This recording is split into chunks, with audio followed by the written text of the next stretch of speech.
Quel plaisir de vous retrouver devant les caméras et les micros de Maritima pour parler du bar des supporters en ce jeudi 12 décembre. Et oui, dans 2 jours, nous avons un match qui nous intéresse au plus haut point entre l'Olympique de Marseille et le LOSC. Le LOSC qui a joué en Ligue des Champions hier. On va parler de tout ça, bien entendu, ce soir avec Jacques Bail. Salut mon Jaco. Salut mes amis. Et comme on dit dans le jargon, psartek pour la chemise. Merci, c'est gentil. C'est une très belle chemise qui m'a été offerte et donc je les remercie. Merci à ceux qui te les offrent. Et un grand bonjour à Steph Martins. Toujours un plaisir d'être avec vous, les amis. Toujours un mec à la pointe de l'arrangement vestimentaire. Ah, toujours, c'est important. Bon, franchement, le micro, le t-shirt, la même couleur, c'est fort. Hein. Il a travaillé ce soir. La petite touche de bleu sur les baskets, tout va ensemble. C'est important. Allez, messieurs, on commence avec... avant de parler de l'OM, bien sûr, on va parler de cette équipe du LOSC qui a... gagné hier contre Sturm Graz, 3-2. On a vu quand même que c'était pas facile, il a fallu s'employer. Bon, bien entendu, moi je suis content pour les Lillois parce qu'ils sont qualifiés au moins pour les playoffs de cette Ligue des Champions. Ils peuvent aller, pourquoi pas, aller chercher une place dans le top 8, mais dans tous les cas, c'est toujours bien de voir des équipes françaises qui flambent en Ligue des Champions. Après, ce match-là, je l'ai trouvé intéressant, mais il y a eu des manques chez les nordistes. Évidemment que ces matchs-là de Coupe d'Europe, dans tous les cas de figure, Karim, ce n'est jamais pareil qu'un match de championnat. D'abord, les équipes adverses, elles ont quand même un niveau un peu plus important. Bon, après, Sturm Graz, excusez-moi. Non, mais ça fait rien. Si tu veux, quelque part, quand il y a ce genre de compétition, il y a l'exemple de Brest, les gars. Brest, en Champions League, ils font des choses qu'ils ne feront jamais en championnat. Donc, les événements, ils te motivent, ils te surmotivent. Et les Lillois, ils ont fait un bon match, mais ils ont aussi gaspillé beaucoup d'énergie. Et dans ce genre de match, tu es obligé de mettre de l'intensité, comme dit Steph régulièrement, des ingrédients, et ça en fait partie, ça.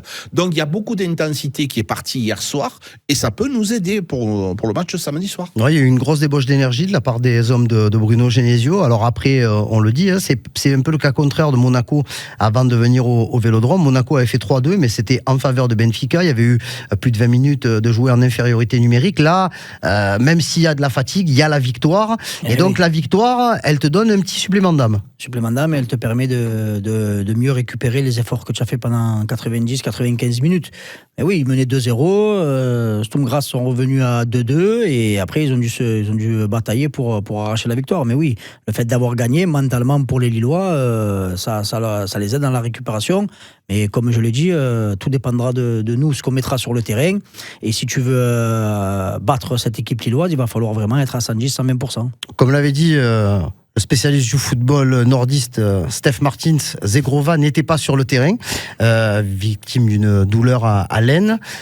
Jonathan David, lui, était titulaire. Pas de but pour Jonathan David. C'est assez rare hein, dans un match où Lille marque 3 buts. Ça veut dire qu'il faudra faire attention à pas mal de joueurs. On a vu hier ce but d'Haraldsson. On a vu Sarawi également sur le côté, qui est pas mal. On connaît Cabella, on connaît Benjamin André, les défenseurs. C'est quand même un édifice assez solide, ce groupe lillois. C'est solide et c'est un groupe avec beaucoup d'automatisme parce que ce sont des joueurs qui ont l'habitude de jouer ensemble depuis pas mal de temps. Donc, effectivement, oui, il va falloir se méfier, ça c'est sûr et certain. Encore une fois, l'Olympique de Marseille, moi je pense qu'on s'est toujours battu avec la défense, pas la défense. Je pense que la défense est en train un petit peu de s'asseoir avec certains joueurs qui ont d'abord un aspect physique important. Balerdi, Kondogbia, c'est costaud, c'est robuste.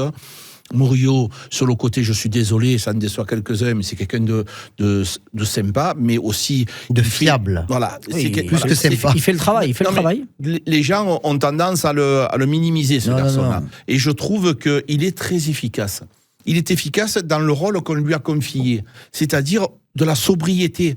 Évidemment, il ne prendra pas le couloir et heureusement qu'il ne le prend pas parce qu'on a vu à Saint-Etienne, on était ensemble, il était devant nous, à 2 reprises il l'a pris et attention que De Zerbi, il s'est fait attirer les foudres, De Zerbi s'est mis en colère parce qu'il ne faut surtout pas qu'il prenne le couloir parce que c'est confié à Quentin Merlin sur le côté gauche. Donc c'est aussi un équilibre, on l'a trouvé, on est en train de le trouver. Ensuite derrière les gars, on a Rulli qui défensivement fait un travail avec ton ami Heuberg Berg et Rongier qui sont devant, qui sont en train de solidifier cette défense. Oui, l'équipe de Lille, elle est costaud. Oui, l'équipe de Lille, offensivement, c'est robuste. Mais nous, on a quand même des armes à faire valoir offensivement aussi. Donc, je pense qu'il faut, bien sûr, attention à cette équipe lilloise, mais l'Olympique de Marseille est bien aussi. Je reste sur Amir Michael Murillo, international panaméen. Vous vous souvenez quand il est arrivé? Bien sûr. Les commentaires qui venaient de Belgique, mais j'ai l'impression qu'il parlait de son frère. Hein, oui, il disait que c'était le pire latéral droit de Belgique. On l'a pris pour 2,5 millions d'euros, si je ne dis pas de bêtises. Et on a tous été très, très, très surpris, très rapidement, parce que tout ce qu'il fait, c'est propre. Voilà, il ne cherche pas à dribbler, à faire des crochets, à faire des râteaux, comme peuvent le faire certains latéraux. Mais tout ce qu'il fait, c'est très pro, très propre. Jamais un mot plus haut que l'autre. Toujours, quand on a fait appel à lui, il a toujours répondu présent. Soldat. C'est quelqu'un que, quand on voit les images de l'entraînement, qui est toujours souriant. On n'entend jamais quelque chose sur lui, que ce soit pendant les matchs, pendant les entraînements, hors football, c'est très pro. Ça fait penser un peu à un Valentin Rongier. Voilà, ça fait pas de bruit, exactement. Ça fait le travail.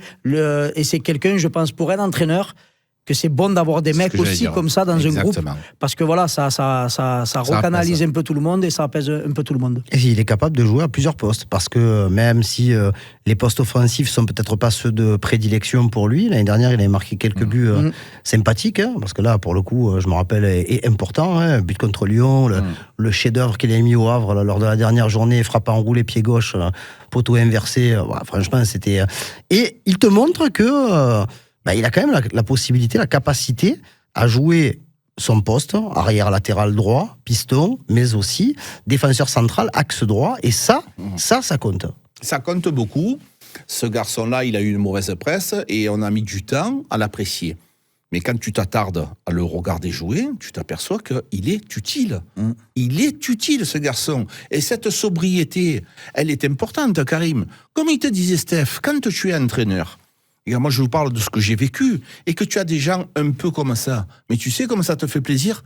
Tu es content de pouvoir les entraîner, parce que c'est quelqu'un qui est toujours, je pense, présent, constamment à l'heure, sérieux, impliqué, jamais boudeur. Quelquefois dans la presse, il y en a qui jouent pas, tu les entends un petit peu baver. Lui, comme Garcia, Ulysse Garcia aussi, c'est pareil. C'est des joueurs discrets. Valentin Rongier, pendant longtemps, il n'a pas joué. Donc ça fait plaisir d'avoir des joueurs comme ça. Et sur le terrain, moi je me rappelle les premières minutes contre Saint-Etienne, tu te rappelles le nombre de têtes qu'il a fait? Il est venu au-devant des Stéphanois montrer son intensité. Il est au combat, ce garçon. Donc je veux dire que cette mauvaise presse, elle nous a quelque part un petit peu assombri son football. Mais moi, je ne suis pas en train de le découvrir. Je constate qu'il est toujours là. Et donc, je suis très, très, très heureux de l'avoir avec nous. Et pour que Lirola puisse retrouver son poste, ça va être difficile. Hein. Steph, je reste avec toi sur Murillo, parce que je me souviens qu'à la fin du mercato d'été, tu étais quand même assez virulent sur ta déception, sur le fait qu'on n'ait pas recruté un véritable latéral droit. Aujourd'hui, avec ce que tu as vu, est-ce que ta déception, elle est un petit peu masquée? Est-ce qu'il faut continuer à faire confiance à Murillo pour la deuxième partie de saison? Est-ce qu'il faut lui mettre un peu plus de concurrence? Mais ça voudrait dire que Paul Lirola, tu vas pas jouer avec trois défenseurs latéraux droits, donc peut-être Paul Lirola ou alors Murillo s'il a une offre très intéressante. Mais aujourd'hui, moi je voudrais pas le voir quitter l'OM, qu'il soit titulaire ou remplaçant. Aujourd'hui, c'est le numéro 1. Là où j'étais sceptique, c'est sur l'apport offensif. Faut dire les vérités. C'est clair que quand, et on l'a vu même avec Greenwood, le côté droit ne fonctionne pas très très bien parce qu'il prend jamais la profondeur, donc il libère pas d'espace. C'est juste sur ça. Niveau défensif, comportement, implication, il n'y a rien à dire. Après, voilà, c'est clair que si tu arrives à avoir à gauche un Merlin qui est très très très bon offensivement, et à droite aussi un joueur qui arrive à faire les efforts et apporter encore plus offensivement, avec toute raison gardée, attention, quand on voit Mendes et Hakimi, ça, tu vois que voilà, ça fait peur et ça t'apporte énormément offensivement, ça te fait des centres, et c'est juste ça que je lui reproche, de ne pas être assez efficace offensivement. Si tu as l'opportunité d'attirer un défenseur latéral droit qui a ces compétences et ces qualités-là, avoir Murillo en second, ça me gêne pas. Non, mais il jouera pas. Si tu fais venir quelqu'un qui est offensif, il jouera pas. parce que tu déséquilibres ton équipe. Tu peux pas jouer, tu veux dire, Non. avec un latéral droit offensif et un latéral gauche offensif. Non, c'est impossible. C'est impossible. Dans le schéma de jeu de De Zerbi. C'est pas possible, parce que tu déséquilibres tout. En contre-attaque, tu es mort. Donc il faut savoir une chose, c'est que je pense dans le football moderne, les gens, il faut que les numéros 9, les avant-centres, ils défendent. Il faut que l'attaquant, il défende. Il faut que le défenseur, il monte, il centre, il revienne. À un moment donné, c'est pas des extraterrestres. mais c'est ce qui se fait, hein. Oui, mais Ça c'est se ce qui fait dans se fait d'autres pas clubs, dans un Mais déséquilibre. plutôt dans une défense à 5. Oui, voilà. Tu vois, donc, ouais, mais c'est pas du tout le même genre de procédé. Non, C'est- et là, il faut- le reste de l'équipe est pas la même. faut par faire rapport à- attention, quand tu vois comme il est en ce moment, comme fait Quentin Merlin, il joue très haut. On dit c'est un latéral gauche. Non, mais il a pas joué du tout latéral gauche. Pas du tout. C'est pour ça qu'il faut aussi essayer de comprendre ce qu'a mis en place De Zerbi, mais jamais, au grand jamais, j'ai envie que Murillo prenne le couloir. Parce que je suis mort. Et tu as vu qu'on a vu Luis Enrique régulièrement venir fermer. Voilà. Quand Merlin montait, ouais. Voilà, sur le côté pour pouvoir avoir cette défense. Donc c'est une stratégie qui a été mise en place. Mais là, il met cette stratégie parce qu'il sait aussi qu'il n'a pas ce latéral droit. Non, mais il n'a qui peut pas peut-être envie. prendre la Mais profondeur. si tu mets, mon chéri, si tu mets Murillo qui monte, Merlin qui monte, et tu vas avoir Kondogbia et Balerdi deux tout seuls, mais tu déséquilibres. Et puis tu passes à une défense à 3. Non, oui, mais la défense à 3, Murillo, il le fait là. Non, là, oui, Non, mais non, si mais tu passes joues à- en place de piston, tu veux dire. oui. Non, mais oui, mais d'accord, mais les gars, donc il faut encore Peut-être changer. qu'il ne le fait pas parce que, mais il le fait pas parce que Ça n'est pas le schéma actuel de l'OM. Parce qu'il Voilà. n'a pas peut-être le joueur pour pouvoir changer son Non, mais dispositif aussi. mais je pense qu'il Certainement. a opté pour ça. Je pense pas que. Parce que là, aujourd'hui, le piston, c'est Luis Enrique. C'est un piston extrêmement offensif et qui a une capacité à défendre. beaucoup attaquer, mais à défendre aussi. Non, mais je pense qu'il faut à un moment donné, arrêtons de vouloir que les défenseurs marquent des buts, que les attaquants y défendent. Chacun a son rôle. Lui, il le fait à merveille.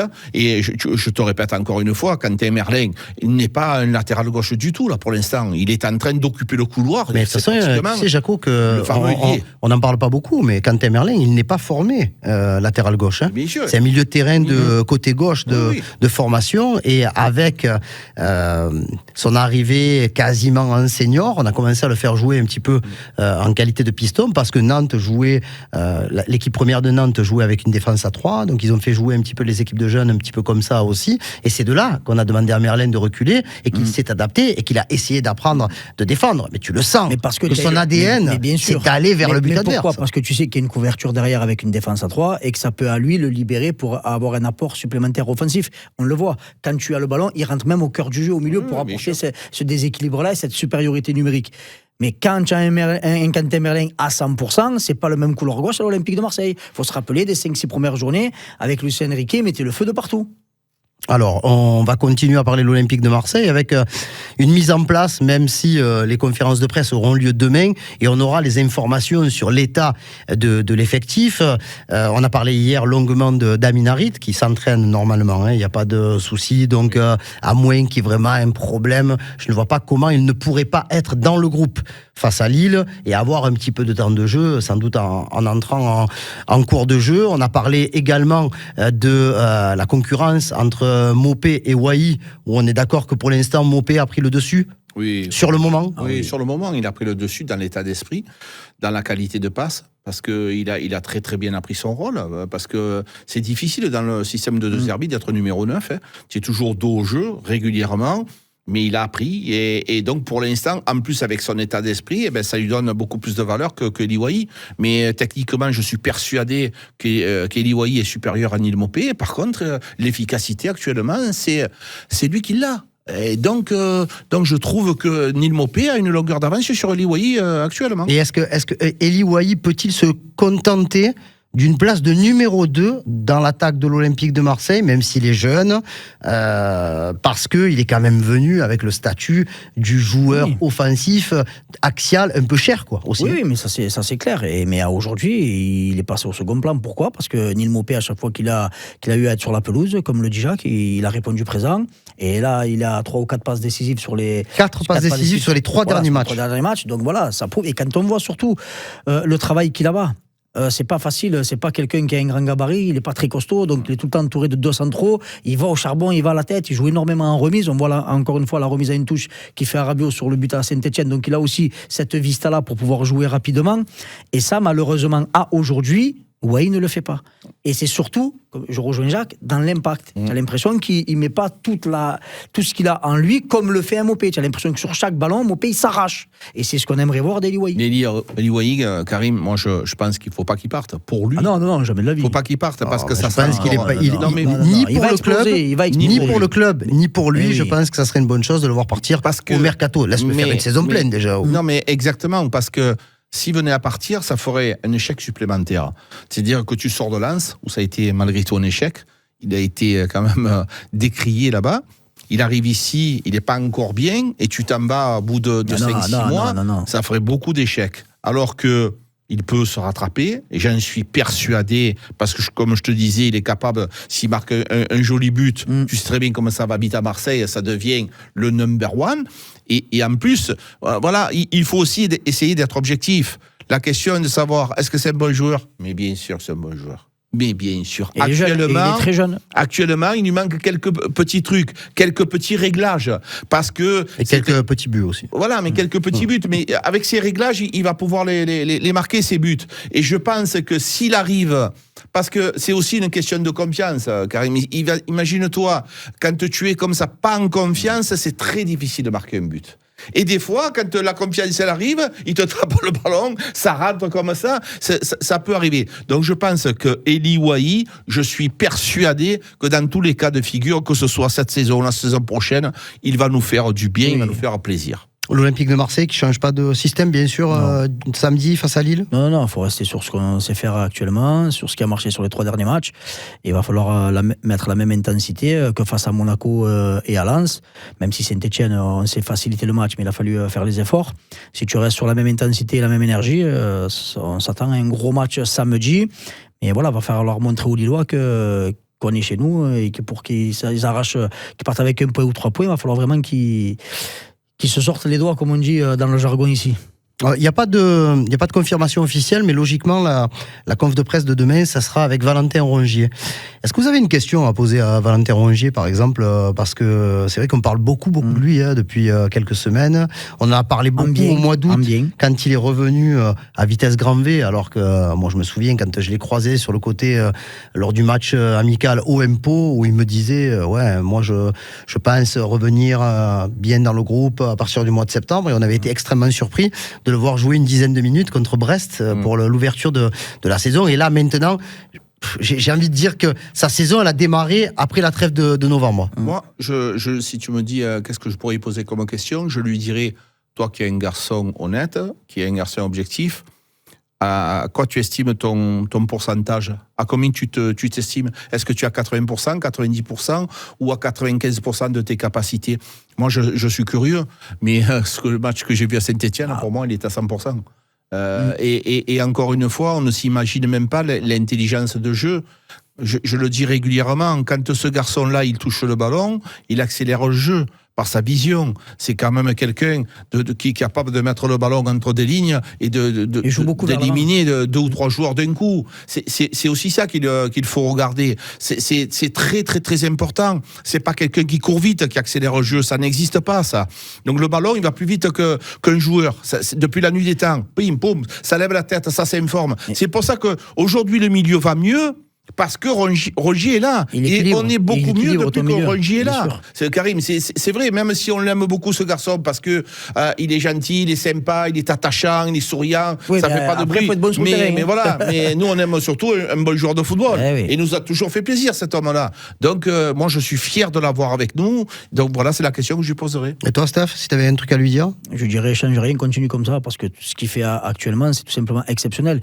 Et moi j'irais encore plus loin que toi, et je le trouve très très bon dans l'anticipation. Il anticipe énormément, il tacle rarement, donc il défend debout, et c'est là où il excelle vraiment dans la récupération de ballon. Ça c'est doué. Ah oui. Messieurs, pour terminer, est-ce que Roberto De Zerbi a trouvé son 11 type de cette fin de première partie de saison ? Oui, 11 types, et surtout 11 bonhommes. Je pense qu'il a confiance en eux. Quand tu vas en déplacement à Saint-Etienne dans le froid de Geoffroy Richard, parce qu'il y a beaucoup de gens qui nous ont dit que c'était facile, il faut y aller. Il fallait des bonhommes, il fallait des mecs capables d'aller au combat, et il les a trouvés.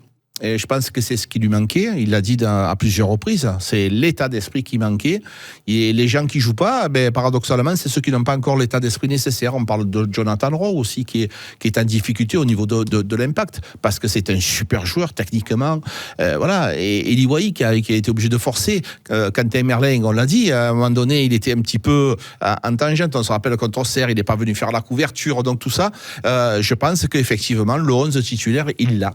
Et c'est dur, tu penses alors, ça fait longtemps que tu n'es plus dans un effectif et tout, mais tu as joué étant jeune. Est-ce que tu arrives à imaginer un peu la déception de ceux qui n'ont quasiment plus de temps de jeu? Parce qu'il y en a certains qui ont quasiment, ils font toujours partie du groupe, mais en termes de minutes passées sur le terrain, c'est quasiment du néant. Je prends l'exemple d'Ismaël Koné, lui, c'est 0 minutes à l'occasion des 3 derniers matchs. Mais bien sûr que la déception, elle doit être immense, parce qu'à la base, tu es joueur de football. Donc, ton métier, et là où tu vas prendre du plaisir, c'est sur le terrain, pas à l'entraînement.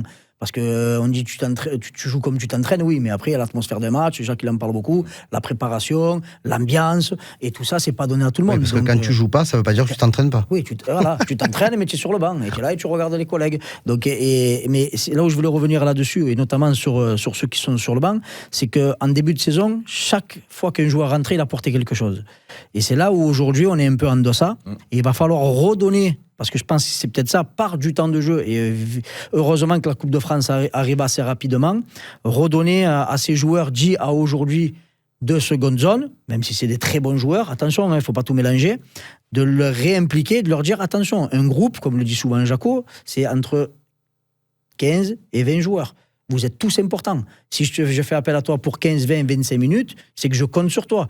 C'est pas parce que tu n'es pas rentré que ça veut dire que tu n'as rien à foutre à l'Olympique de Marseille. Si tu rentres, à toi de me montrer que je me suis trompé et à toi de faire en sorte d'aider l'équipe pour aller chercher la victoire. Et c'est ça qu'il faut qu'on retrouve aujourd'hui au niveau de nos joueurs qui sont sur le banc de touche. Allez, on continuera à parler de cet avant-match demain. OM Lille, c'est samedi à 17h au Vélodrome. Demain, en début d'après-midi, on aura une conférence de presse donc, où on évoquera aussi le sort des joueurs en manque de temps de jeu. Merci beaucoup, messieurs. Une bonne soirée, mon Steph. Bonne soirée à vous. Bonne soirée, Jaco. Bonne soirée, les gars. Allez, rendez-vous demain, même heure, même endroit, avec le retour du chauve le plus célèbre de Maritima. C'est Margali à cette même place.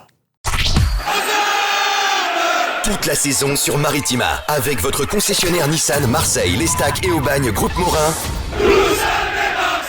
Suivez en direct l'Olympique de Marseille. Samedi 14 décembre à 17h, l'OM reçoit Lille. Vivez le match en direct sur Maritima, en compagnie de Karim Attab et Jacques Bail. Avec notre partenaire, votre concessionnaire Nissan Marseille, l'Estac et Aubagne Groupe Morin. Nissan, Defy Ordinary, défiez l'ordinaire.